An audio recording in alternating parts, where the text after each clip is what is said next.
Yevropaga berish uchun 6-avgust Bosniyaga borgan, lekin u davlatning rad qilishiga uchrab Istanbulga qaytarilgan Uyg'ur Ra'na Yarmuhammad va uning 2015-yili tug'ilgan qizi Asmaning Xitoyga qaytarilish mumkinligi ilgari surildi.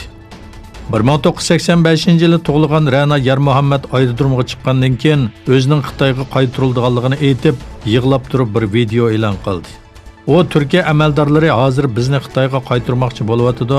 Men 6 oylik homildor, nima qilishimni bilmayapmiz. Bosniyadan pasporting saxt ekan deb qaytaryapti. Qizim Asma bek qo'rqyapti. O'tinib qolayli, bizga yordam qilinglar deganlarni bildirdi. Bu video e'lon qilinib uzun o'tmay Ra'naning aerodromdagi rasmiyatlari bejirilib qo'yib berildi.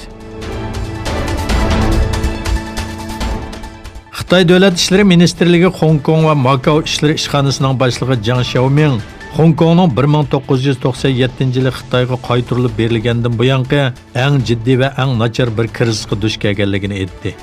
O Hong Kong vaziyatini muzokara qilish uchun Xitoyning janubidagi Shenzhen shahrida bir oraga kelgan doiralarga rayon vaziyati haqida doklad berib, Hong Kongdagi krizis 60 kundan ortiq bir vaqtdan buyon davomlashyapti dedi va zo'ravonlik faoliyatlari ko'payyapti, jamiyatga ta'siri bag'ansir kuchayyapti. Hong Kong Xitoyga qaytarib berilgandan buyongi eng jiddiy, eng yomon krizisga duch keldik deyalaymiz deganlarni bildirdi. Xitoy Xalq Qurultiyi Hong Kong vakillar o'miki, mamlakatlik Xalq Qurultiyi a'zolari va mamlakatlik siyosiy maslahat kengashining vakillari qatnashgan yig'inga Hong Kong o'qituvchilarining taklif qilinmasligi diqqatni tortdi. Interpol Hindistonlik diniy olim Zakir Naik haqida Hindistonning talabi bo'yicha qizil ranglik tutish buyrug'i chiqarishni rad qildi. Zakir Naik Interpolga bu talabni rad qilganligi uchun rahmat etdi.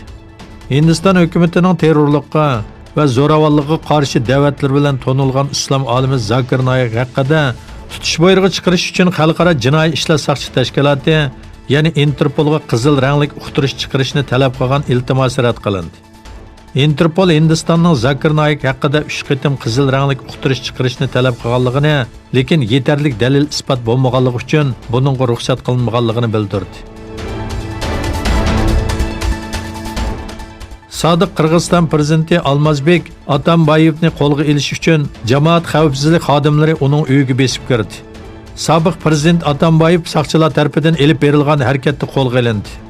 Harakat jarayonida soqchilar bilan Atambayevning qo'g'dovchilar orasida chiqqan to'qinishda bir soqchi hayotidan ayrildi, oz deganda 30 kishi yaralandi.